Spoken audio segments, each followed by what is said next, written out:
Et bon, je t'ai dit non, mais c'est pas grave. Ok.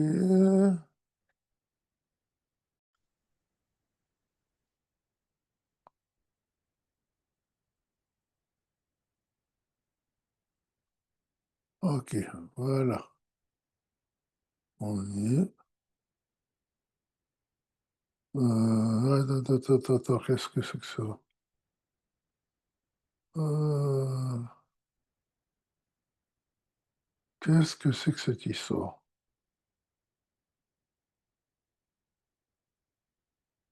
Bon, je ne me rappelle plus où on est.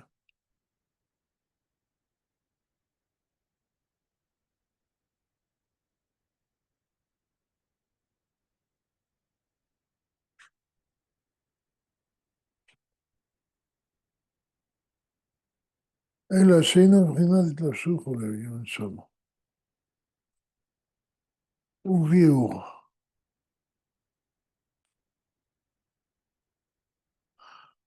Alors, on avait expliqué euh, le sujet du Or Amémalé, qui était le Or Insof, qui subit un Tzimtzum de façon à ce qu'il puisse être perçu par des niveaux inférieurs. D'accord? Donc, on était là. Il dit, alors on est. Aval, Prinat Sovev Kol Almin, mais le niveau qu'on avait le Sovev Kol Almin, ou Or à Sovev, d'accord? Qu'on en appelle en français la lumière transcendante, et Bimalé, c'est la lumière immanente, ou chez Eina Arato, Prinat Simsum Ukvul, Vetachlit. C'est une lumière qui n'éclaire pas de façon limitée, elle ne passe pas par un Simsum, et elle n'a pas de limite. D'accord? Que Moshe Katou Belikute Amarim, Perek Memchet, comme c'est écrit dans le Tanya au 48e chapitre. Biorinyan Sovev Kol Almin. Là-bas, il explique que Sovev Kol Almin, qui se traduit mot à mot par une lumière qui entoure tous les mondes, d'accord? Il dit que justement, chez Eno Kemashmao, que cette expression, il ne faut pas la prendre au sens premier. C'est pas une lumière qui entoure les mondes, comme au Oïgoul, Shalom. Ce n'est pas une lumière qui est circulaire, d'accord?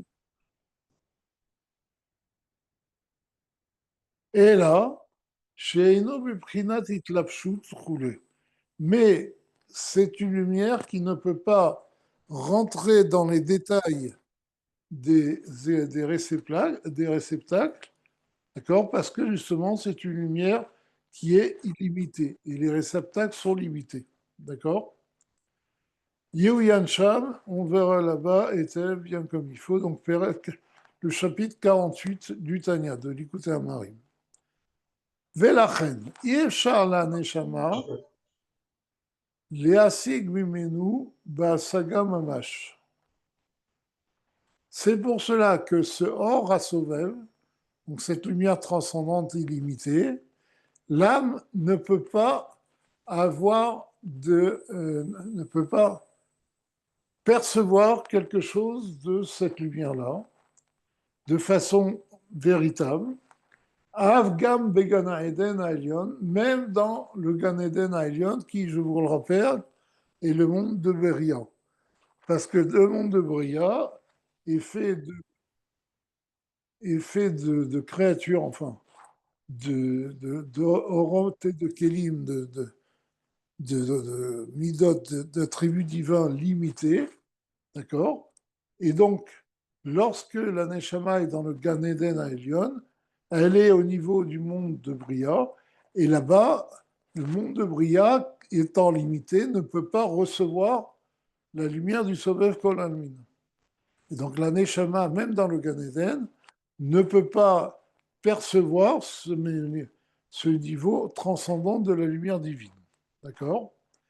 כי הוא למעלה מבחינת חוכמה ודעת שבגן עדן, כנזכר לעיל. Parce que cette lumière transcendante, Sovev Kol Almin, est bien plus haute que le Chachma, Bina et Da'at, les sphirotes les plus hautes de ce Gan Eden Elion, du monde de Bria, d'accord. Même d'ailleurs des mondes de Hatzilut, et donc c'est impossible qu'elle puisse se révéler là-bas.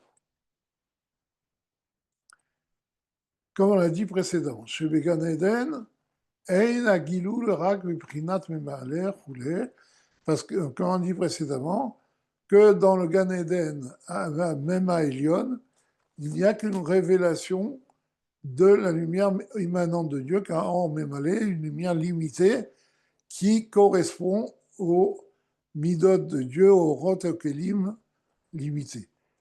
En fait, même dans Hatzilut, il n'y a pas de révélation du Or Ein Sof, parce que tout ce qui est limité ne peut pas avoir une révélation directe du Or Ein Sof.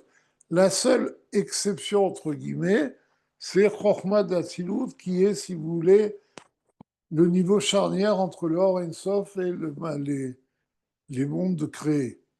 Mais tout ce qui est limité est contraire à l'illimité, donc ne peut pas recevoir l'illimité. Et c'est pour ça que dans les mondes limités, à partir de Bria jusqu'à notre monde, il ne peut y avoir que le Or Amémalé qui se révèle. D'accord. Piken. Mais malgré cela, Shukat Adam Hashalem, Raoul Liyot Dafka, Lihikalel Bimko Achaim, Biprinat Asovev Kolon. Il dit donc, bien que ces niveaux-là soient complètement limités, mais un homme normal, un shalem, c'est-à-dire un homme entier, devrait avoir cette volonté de s'englober, de se fondre dans la source de la vie, qui est le niveau transcendant de Dieu d'Afka. D'accord. Vous savez, c'est ce que le Balatania disait quand il était en pleine kavana dans cette fila. Vous connaissez, il disait: je ne veux pas de ton Gan Eden à Elion, je ne veux pas de ton Gan Eden à Tarton, je veux que toi, seulement toi. Il s'évanouissait. Ça, c'est ce qu'il dit ici. Un homme, s'il comprend vraiment la grandeur de Dieu et la grandeur du Or Ein Sof, devrait vouloir se fondre dans le Or Ein Sof. D'accord. Bien que ça soit impossible de percevoir véritablement par une vraie perception ce Or à Sovev ou le Or Ein Sof, cette lumière illimitée. Et là, chez Béalota, les Sham, Tidbatel Mitsiuto, mais parce que lorsqu'une Neshama va monter à ce niveau-là, elle va complètement être annulée, Mimetsuto Mauto, elle va être annulée, son existence et sa définition se seront complètement annulées, Arishon, donc, et originelle, Kisham ou les Mamalam, Maout, Chochma, Vedaat, Vasaga. Parce que à ce niveau-là transcende la définition de Chochma, de Da'at et de perception.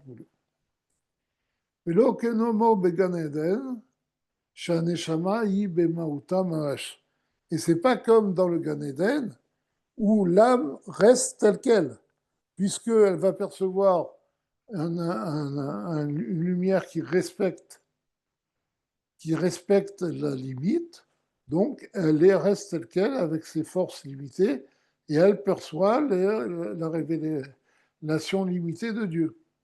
D'accord. Kisham ou les. Pardon. Venenet Vasaga, et elle profite de sa perception de la révélation limitée de Dieu, de la révélation immanente de Dieu du Or Amémalé. ולפיכך נקרא גן עדן יש להנחיל לאהובה יש. C'est pour ça que le Gan Eden est appelé quelque chose. Comme c'est écrit, Le'anchil le'ohava yesh. Le'anchil le'ohava yesh.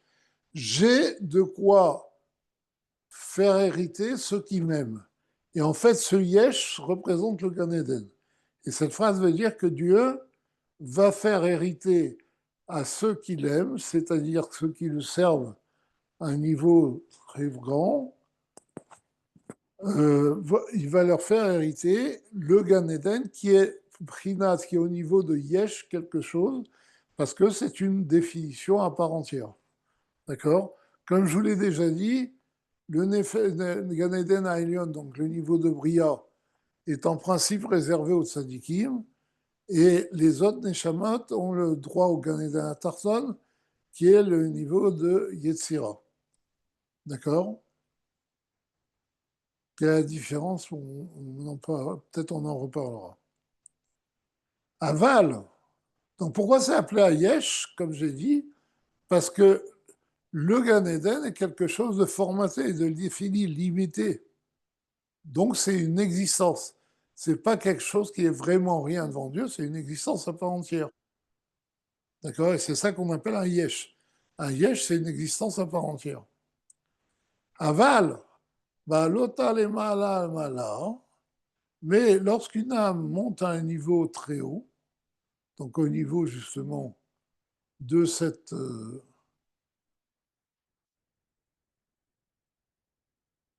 de ce Horenso, de cette lumière illimitée, d'accord, Mitbatelet beprinat bitul ve'ahin mamash. Là, elle s'annule complètement. Et elle n'est plus une existence. D'accord? C'est ce qu'on appelle bitul binsiut, qui est le niveau de Atzilut. Afalpiken, Tov arbe liot טוב הרבה יותר להיות בביטול המציאות, ממש. Malgré cela, c'est bien mieux d'être à ce niveau d'annulation totale devant Dieu. Et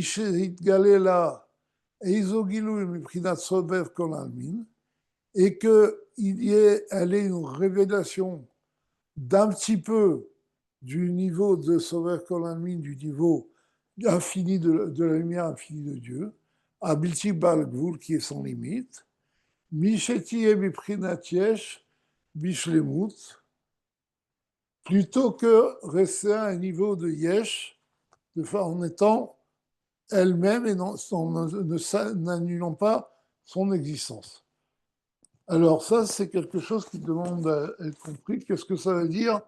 Que c'est beaucoup mieux pour l'âme de s'annuler complètement, perdre son existence et sa définition, pour que se révèle à elle un petit peu du hors à sauver de cette lumière illimitée.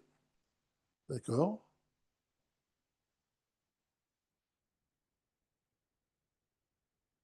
Je termine avant d'expliquer. Veshéi est là, à Gilou Iraya Memale Kol Almin. Shiut Simsum Matsum. Donc plutôt que un niveau de rester tel quel et à avoir dans le Gan Eden un niveau de Memale Kol Almin, une persécution de Memale Kol Almin qui représente une très grande contraction, une très grande simsum du hors à sauver. Bon, alors la question est simple. Qu'est-ce qu'on gagne à s'annuler complètement? Il y a un mot qui est important dans ce qu'a dit le Sefer Tzedek, c'est, il dit, Vetov yoter liot bitul hamtsiut mamash ושהתגלה galela איזו גילוי מבחינת סובב כל העלמין, הבלתי בגבול. Quand on dit que la Neshama s'annule complètement devant Dieu, c'est vrai qu'elle a perdu sa définition, elle a perdu son sentiment d'exister, mais elle reste la Neshama qui, à ce moment-là, reçoit une révélation. Elle ne perçoit pas. Il y a une révélation du Or HaSover qui est en elle. Et donc, ça va fait sortir complètement de ses limites. Je vais vous donner un exemple. Vous savez qu'il y a toute une sikha du Rabbi sur la para adouma, la vache rousse. Le Rabbi pose la question, c'est connu que Shlomo Amelech a dit « J'ai compris toutes les misotes, même les choukim, même les lois, les décrets divins qui n'ont pas de raison logique, mais à propos de la para adouma, le sens de la vache rousse, j'ai dit je vais la connaître et elle est encore plus loin de moi. C'est le pasouk, un parti à Hakemena, vei rechokam mimeni. D'accord? Donc je leur ai demandé quelle est la différence entre tous les choukim et la vache rousse. Alors il dit, les choukim, en fait, pourquoi ce sont des choukim qui n'ont pas de raison? C'est qu'en fait, elles ont une raison, mais leur raison ne peut pas être comprise par un esprit humain. Il y a une logique divine, d'accord? C'est-à-dire une révélation des sphirotes de Chorma Bina Da'at dedans, mais cette logique divine n'est pas perceptible par l'esprit humain. Shlomo Ameler, qui a atteint un niveau de logique supérieur à tous les hommes, qui est à un niveau de logique divine, d'accord? Eh bien, lui, il a pu percevoir la logique de tous les choukim. Mais la vache rousse, ce n'est pas la même chose. La vache rousse, c'est pas que c'est quelque chose qui a une logique qui nous dépasse, c'est que même au niveau de Dieu, il n'y a pas de logique. C'est un décret absolument sans aucune logique. C'est une volonté pure de Dieu. Qui n'a aucune... On a déjà parlé de la volonté pure. D'accord? Et c'est pour ça que Shlomo Ameler, qui a atteint le niveau de la logique divine, ne pouvait pas percevoir la loi de la vache rousse, parce qu'elle transcendait la notion même de logique. Et alors, le Rabbi, à la fin, dit quelque chose de très intéressant et qui va nous expliquer cette histoire de Bitul Bimsiou de la Neshama. Il dit, le Midrash dit par contre que ma Moshe Rabbeinu, Dieu a dit, Lecha agale et ta'ama. À toi, je vais révéler sa raison. Et le Rabbi dit, bon, si elle n'est pas perceptible, comment Moshe Rabbeinu il a pu connaître la raison? Shlomo Ameler n'a pas pu la connaître parce qu'il n'y en avait pas. Et dire justement que là-bas, Dieu ne dit pas, tu vas comprendre sa raison, il dit, je vais te révéler la raison. C'est-à-dire, c'est une révélation pure qui transcende les définitions des sphirotes, etc. C'est un niveau de sauvève, un niveau de transcendant. Et Moshe Rabbeinu, lui, était capable de percevoir ce niveau transcendant, de s'imprégner de ce niveau transcendant, puisque Moshe Rabbeinu était complètement annulé devant Dieu. C'était une neshama de Hatzilut qui était révélée dans son corps. C'est pour ça que Moshe Rabbeinu a dit Venachnu Ma. Ma, c'est le niveau de bitul complet. D'accord? Et même, il y a un mamar du Rabbi précédent qui dit que le niveau d'annulation de Moshe Rabbeinu devant Dieu était supérieur au niveau des Havot. D'accord? Parce qu'on voit qu'il dit qu'il y a écrit quand Dieu appelle Moshe, il appelle Moshe, Moshe. La Zohar dit l'apsik Vedayou. Il n'y a pas de barre entre les deux Moshe. Quand il appelle Abraham, il appelle Abraham, Abraham. Il y a une barre entre les deux. Et il dit que pourquoi? C'est parce que le Moshe d'en haut, c'est le même que le Moshe d'en bas, alors que le Abraham d'en haut n'est pas tout à fait le même que le Abraham d'en bas. Et donc, c'est ça la force de Moshe Rabbeinu, c'est qu'il avait une soumission à Dieu telle que le Or et Sof pouvait se révéler à lui. Mais il n'a pas perçu, il y a une différence entre percevoir, qui est une démarche qui vient du bas vers le haut, c'est une compréhension, et la révélation, c'est une démarche qui vient du haut vers le bas. Comme j'ai vu dans un mahamar du rabbi il n'y a pas longtemps, le rabbi dit que on peut percevoir la grandeur de Dieu, et ça c'est un travail des chassidim, de comprendre la divinité, pour pouvoir se lier à Dieu, de avoir une crainte de Dieu, un amour de Dieu quand on voit sa grandeur, etc. Et le rabbi dit, oui, mais la perception qu'on va avoir de Dieu sera toujours une perception limitée, parce qu'elle passe par une démarche intellectuelle. Il dit, pour avoir une perception illimitée de Dieu, c'est par les mitzvot. Parce que les mitzvot, c'est une volonté de Dieu pure. Et c'est en accomplissant les mitzvot qu'on va ressentir véritablement le divin. C'est la même idée. C'est que dans les mitzvot, quand un juif fait une mitzvah, il se soumet entièrement à Dieu. Et l'accomplissement de la mitzvah va faire qu'il y a une lumière divine qui va se révéler à lui.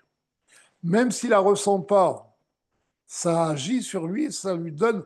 Ça, c'est ce qu'on y avait écrit dans Pirkei Avot ce Shabbat, que mitzvah goreret mitzvah. Pourquoi une mitzvah entraîne une autre mitzvah? Parce qu'une mitzvah apporte une révélation divine qui raffine l'homme et qui fait qu'il est prêt à faire une autre mitzvah, à se soumettre encore à Dieu. Ok? Donc vous voyez, c'est ça qu'il est en train de dire. C'est que si l'âme atteint un niveau de soumission totale devant Dieu, là, elle va avoir une révélation du Or HaSovev. Le Or HaSovev ne va pas s'investir dans l'âme, il va se révéler à l'âme. Si vous voulez, c'est comme un flash. D'accord? C'est une révélation d'en haut.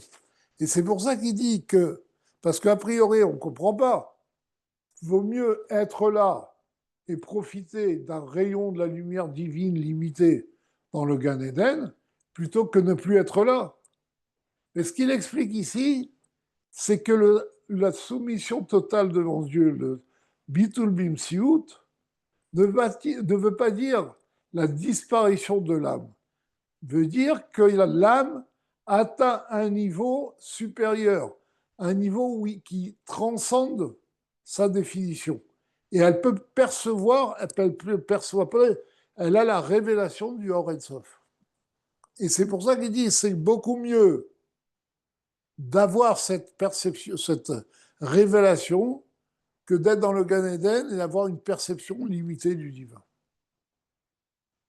D'accord? C'est clair? Ok. Il n'y a pas de questions là-dessus? Bon. Qui est Klal. Comment? J'ai une question.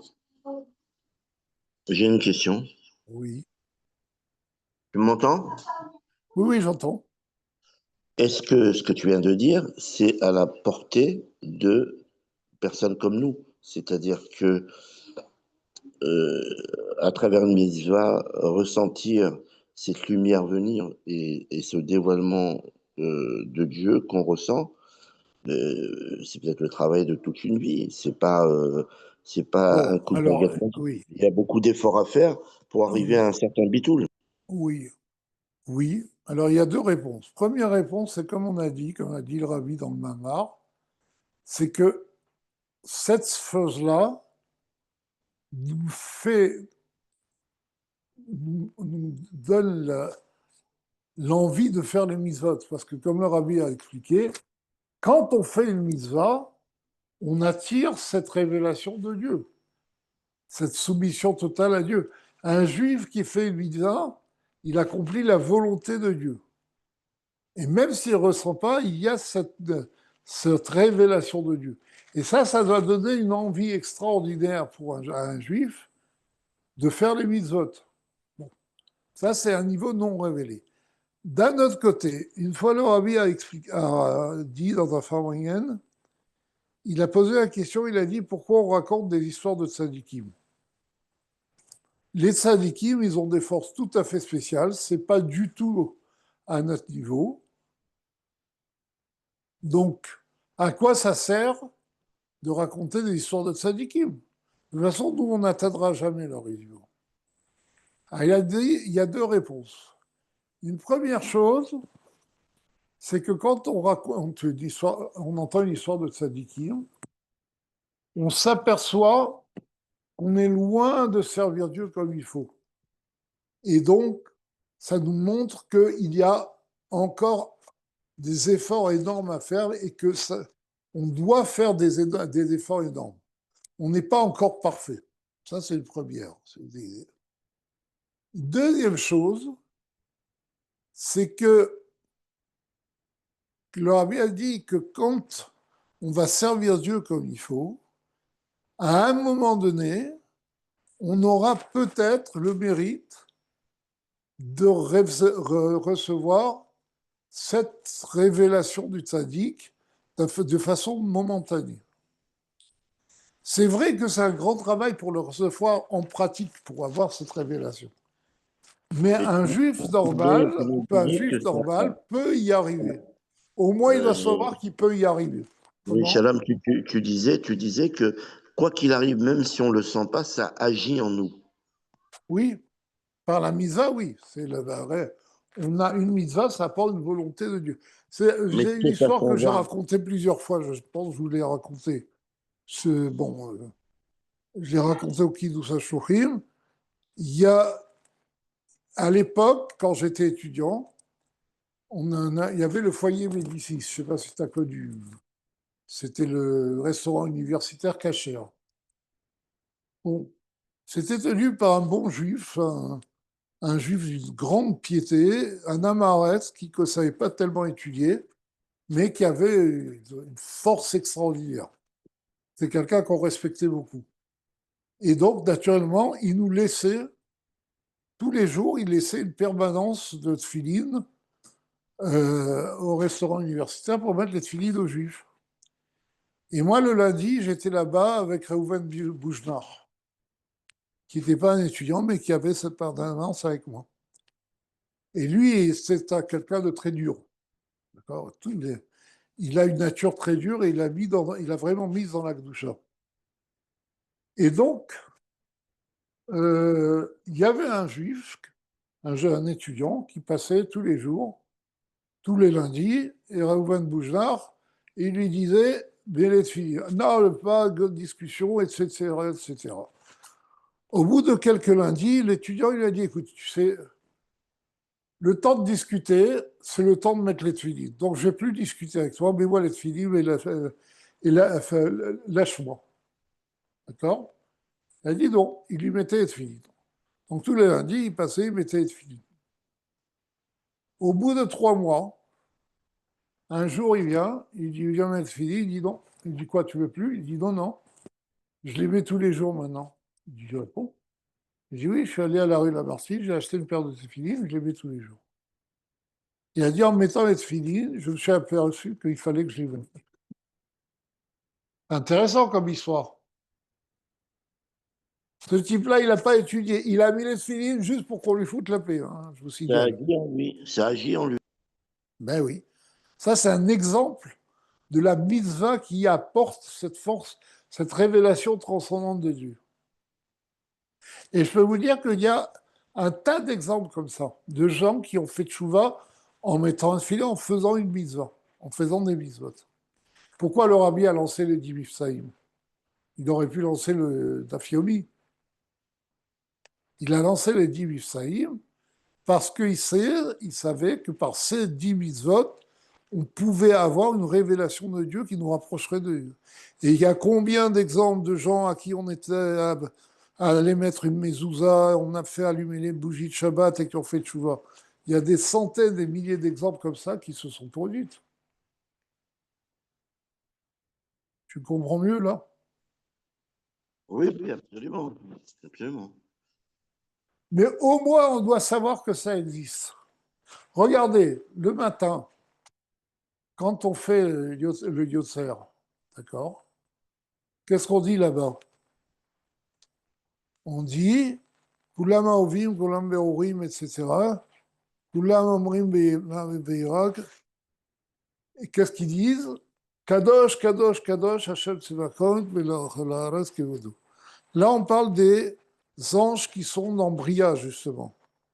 Et les anges de Bria, elles sont, elles montent vers Dieu, ce sont les séraphim, elles montent vers Dieu et elles ont envie de se fondre dans le Or et Sof. Elles voient leur, elles ressentent qu'il y a quelque chose, qu'ils ressentent ce Or et Sof. C'est pour ça qu'elle crie Kadosh. Kadosh, c'est séparé. Elles sentent qu'il y a un niveau séparé d'elles et elles montent vers ce niveau, quitte à se brûler. C'est-à-dire, c'est pour ça qu'on les appelle les séraphim, c'est-à-dire quitte à s'annuler, leur désir profond, c'est de s'annuler complètement devant Dieu et recevoir cette révélation de Dieu. Par contre, les Ophanim Chayot HaKodesh, elles crient parce qu'elles savent qu'elles n'arriveront pas, parce que le niveau au-dessus, c'est encore un niveau immanent. Elles n'ont pas le Horenso au-dessus. Donc elles sont mitnasim et umatasrafim, elles essayent de rejoindre les séraphim, et la seule chose qu'elles peuvent dire, c'est Baruch Kevod Hashem, Mimekomo. Elles savent qu'il y a un niveau transcendant de Dieu, elles demandent que ce niveau transcendant agisse dans le monde, agisse dans un niveau supérieur. D'accord? Que cette splendeur de Dieu vienne de là où elle est. Mais elles ne peuvent pas atteindre ce niveau-là. D'accord? Ok.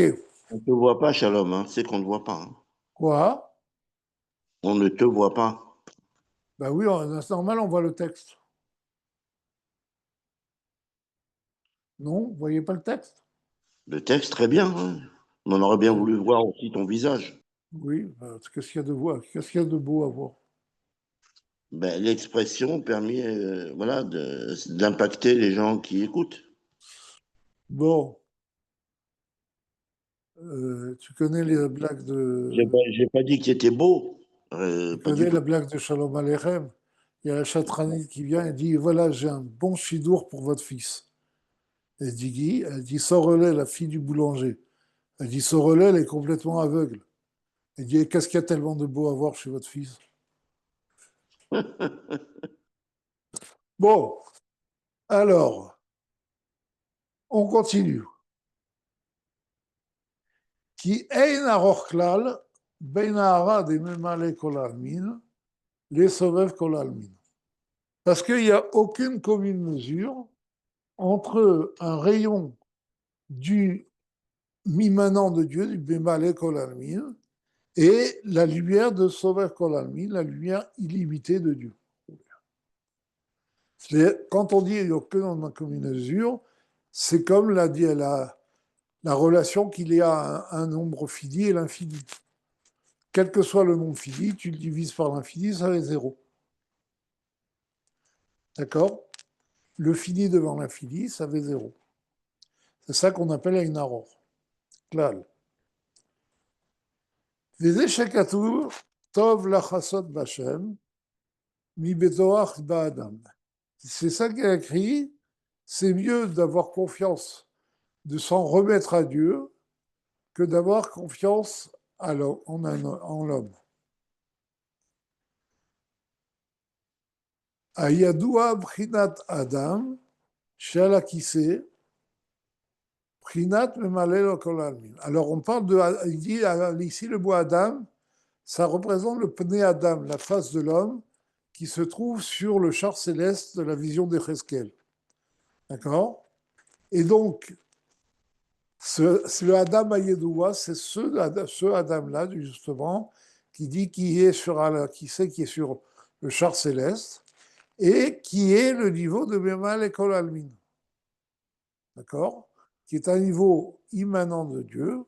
Chez Misham, Yuchal Yod Gilou Yasaga. Saga. Donc, de ce niveau-là, on peut avoir une révélation perceptible. Des Eulachon mi betoar Lachon vetach et abaït. Donc le verset il dit Tov lachasot b'Hashem mi betoach ba'adam. Il dit il faut lire mi betoach. Que de toach tach et abaït, c'est enduire de chaud la maison. Vous savez, c'est dans les, les, les, les lois sur les plaies. D'accord. Donc il dit, alors quel rapport? Il dit, donc ça parle d'une asaga, d'une perception de la lumière de Dieu qui est au niveau de Adam, tu as sur le qui c'est, donc c'est un niveau de Memalek Olamim. Et il dit que Toar, c'est la chambre etach et abaït. Je ne vois pas la relation. Bon. Ve'afal piken, Tov yoter la chasson b'Hashem. Malgré ça, d'accord, c'est-à-dire, bon, je pense qu'il veut dire, c'est comme on enduit le mur de chaux, à ce niveau-là, on est enduit de la lumière de Dieu. D'accord. Je pense, bon. En tout cas, il dit, malgré cela, le verset nous dit, Tov la chasson b'Hashem.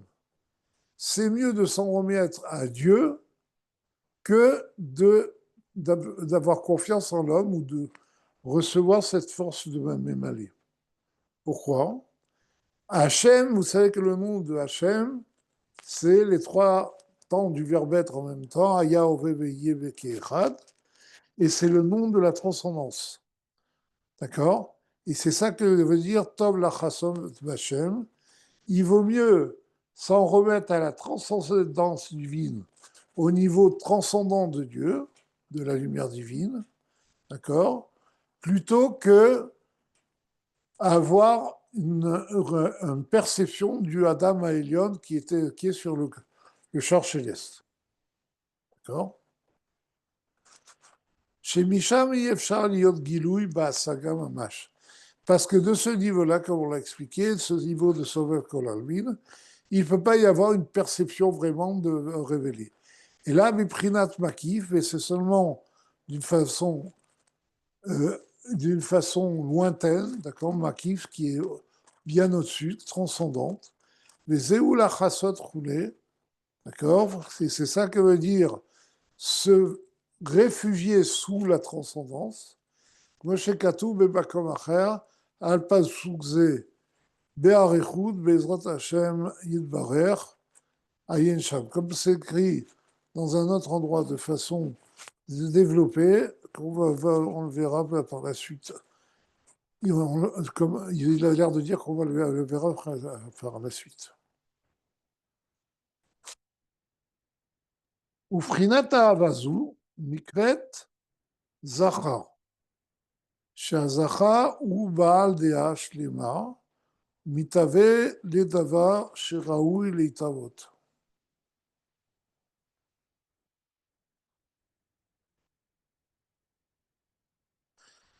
מה שאין כן, מבחינת נקבה, הוא בעל, היינו אהבה על מנת לקבל פרס. לשון פרוסה היא ההרה של גן עדן. D'accord. Bon, ça c'est un peu plus compliqué. Je pense qu'il vaut mieux arrêter là parce que c'est à écart donc, qu'on arrête, c'est ça. Non, ben c'est là, tu as un peu de temps si tu veux continuer, hein. Bon, on va arrêter là. Que moi j'avais prévu trois quarts d'heure et si ça va nous rentrer, on faut au moins 10 D'accord. minutes pour développer ce sujet. Ok, d'accord. Bon, est-ce Ok. qu'il y a une ou deux questions auxquelles je peux répondre? Ça, par contre, je peux. Non, mais les gens, ils ont le micro ouvert. S'ils veulent poser des questions, pas de problème. Par contre, moi, j'ai posé ma question. Donc, très important de savoir que ça agit en nous, mais on ne sait pas comment ça agit. Donc, on n'a pas on n'a pas le. Justement, Aïnoar, c'est la transcendance, c'est quelque chose qu'on ne peut pas percevoir, comme il a dit. Mais elle peut agir sur l'homme. Et quand elle agit, on ne s'en aperçoit pas parce que Si on pouvait l'apercevoir, elle serait immanente, elle serait formatée, elle aurait une définition, si vous voulez. Vous comprenez? Et J'ai compris, oui. c'est pour ça qu'elle ne peut être que révélée par Dieu. Elle va agir d'en haut. C'est pas nous qui pouvons aller vers elle. Parce que le limité ne peut pas aller vers l'illimité. Par son pardon, le limité ne peut pas aller vers l'illimité. Mais il peut s'annuler pour laisser l'illimité se révéler à elle. À lui. Oui, Ça, mais c'est une pourtant, notion. le limité est attaché à l'illimité, à l'infini. Il dépend de l'infini. Il n'y a C'est très aucune compliqué comme séparation. histoire. C'est Oui, mais très compliqué comme histoire. il n'y a pas de séparation. Mais je sais que c'est Si, compliqué. si, si. Mais ce qu'on avait déjà vu dans le schéma, je ne sais pas si vous vous rappelez, quand on dit Hachem et Chad, une des explications, dans ça on l'avait vu dans Mitzvot, on avait fait Mitzvot Ardut Hachem. Ce qu'on avait vu dans Mitzvot Ardut Hachem, c'est que Hachem et Chad, ça représente la transcendance et l'immanence. Hachem, c'est la transcendance et Chad, c'est le fait que la transcendance ne forme qu'un avec l'immanence. Ça, c'est l'explication du Zohar. Et là-bas, il explique qu'en fait, parce que l'homme, la création, est créée aussi bien par la force illimitée que par la force limitée. Mais elles ont deux actions différentes.